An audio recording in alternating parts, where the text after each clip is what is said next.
because you can't touch this. You can't touch this. Break it down.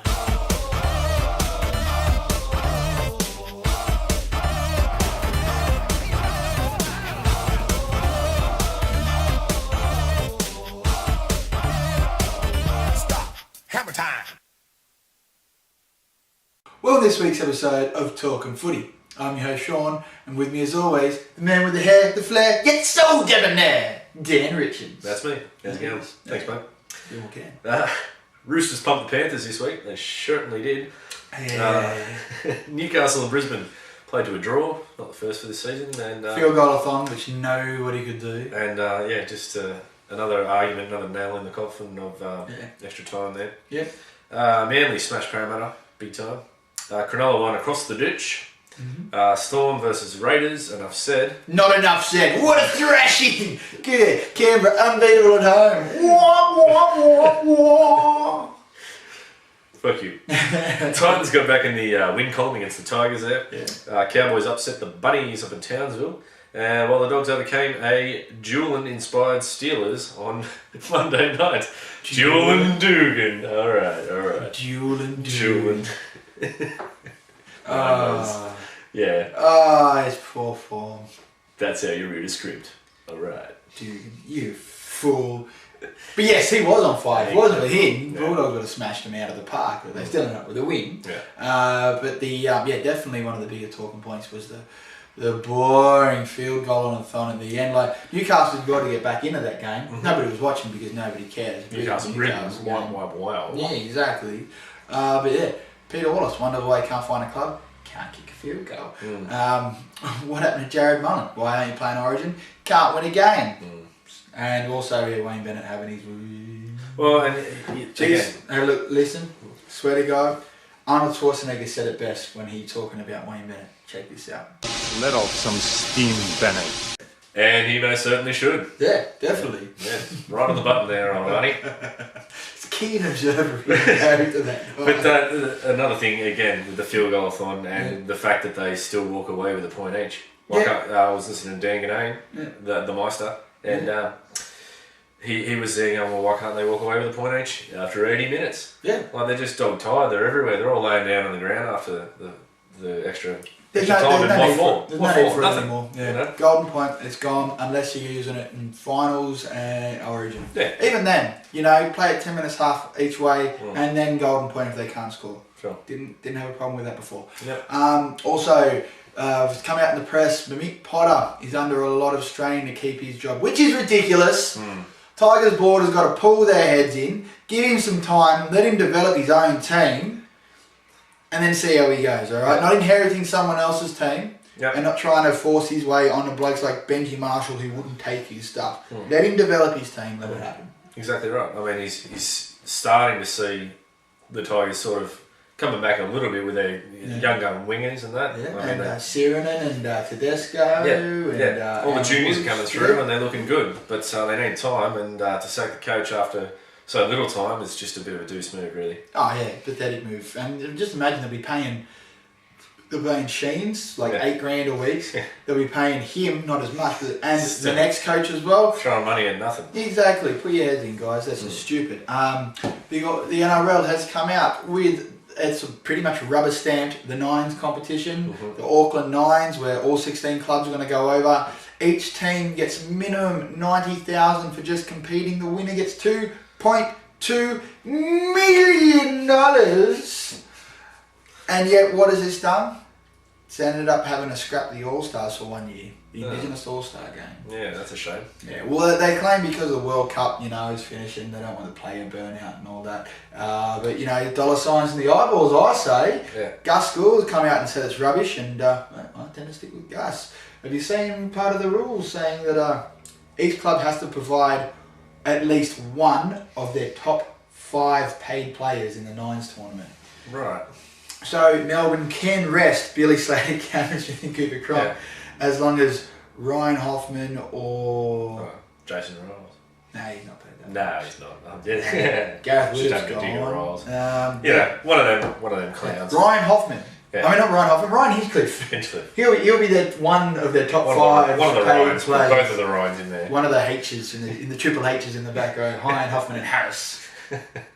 Yeah, like seriously, can you imagine the Canberra team running out? Who'd be the top five for the Canberra team? Yeah. Dukes, Campese'd still be up there. Dukes. Yeah, Dukes. Killing it for Canberra. Yeah. No, Campese definitely. Campese, Shillo. Brett White.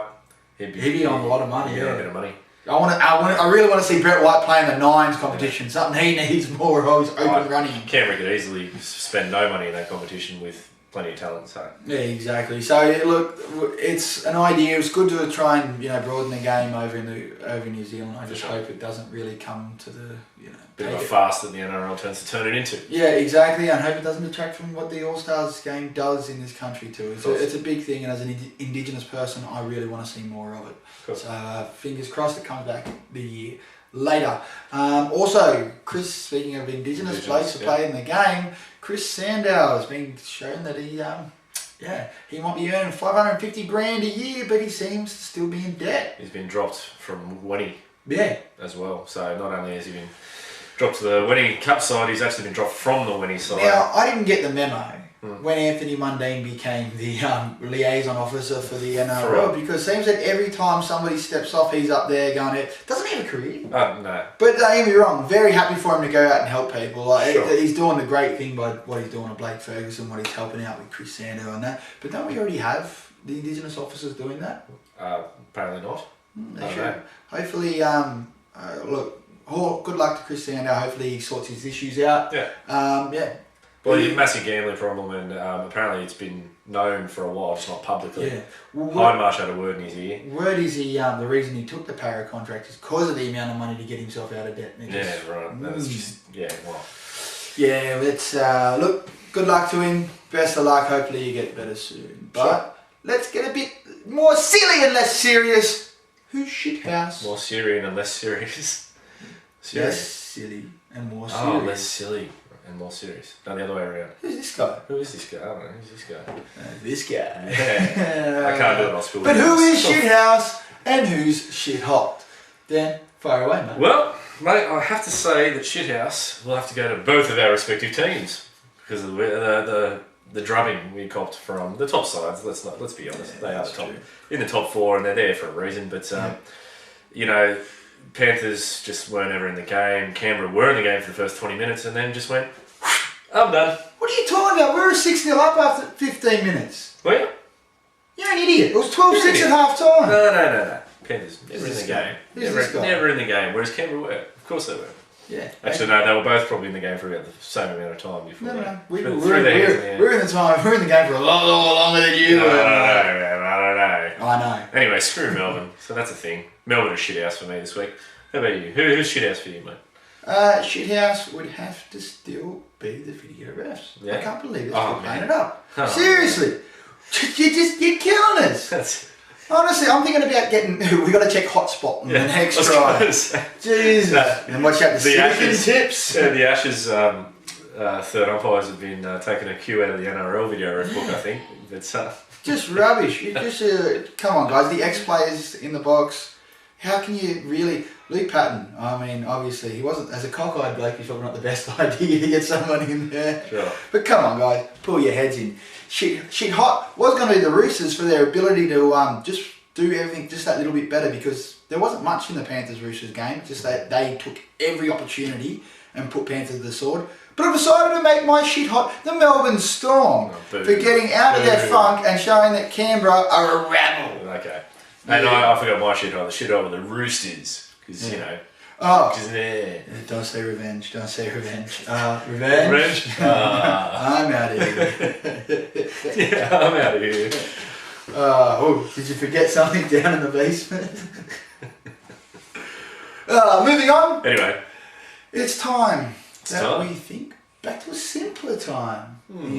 Reminiscing.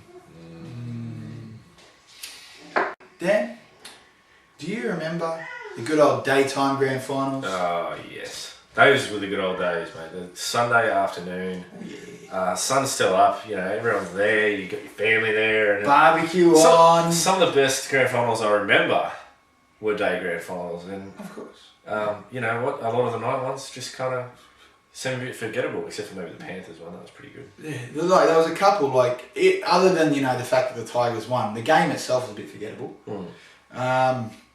The Newcastle Parramatta one, unless you're a Newcastle supporter, once again, game was forgettable. Yeah. Panthers Roosters one, I might be a Panthers supporter, but that game was still unreal. That was a really good game. All of the Melbourne ones, just don't even worry about those.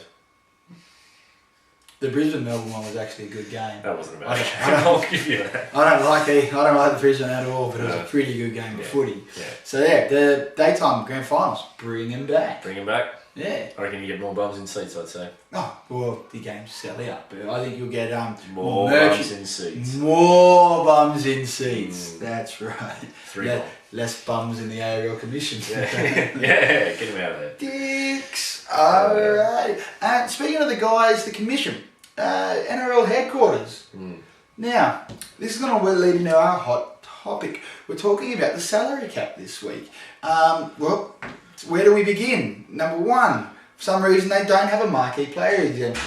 They do have some kind of one, which is stupid. Yeah. There should be some person on there who is exempt from the entire salary cap. Yep. The club can pay whatever they want. The A-League has it, some other things have it. Yep. Because that way the teams can actually afford to buy their star player Yep. and build a club around with the rest of them. So blokes like Israel Folau could have been playing this year instead of playing for the Wallabies. They could entice blokes like Curtly Beale to come over and not have to worry about losing blokes like Benji Marshall. Then again, Benji probably would have left by now. Also, the second tier, third tier, fourth tier, I'm getting tears. This is ridiculous. Like, seriously. Blokes like Luke Moses. It's Luke Moses, isn't it? Yeah. And Mitchell Brooks, is that his name? I think so. Yeah. Or, if I've said it wrong, I'm sorry. Like the young halves from the Tigers who they really want a blood, and it's just not happening at the moment, and we don't know why. Because they should be allowed to play footy. Yeah. It's just ridiculous. You've got some bullcrap red tape that's stopping it get through. Come on, guys, pull your heads out and please, pretty please, let us enjoy the game. Bring reserve grade back. Big time. Yeah. Big time. Anything to add, my friend? Well, just touching on the bloke, the young bloke. Don't be touching any young blokes. Just touching the young blokes. Touching on the fact that,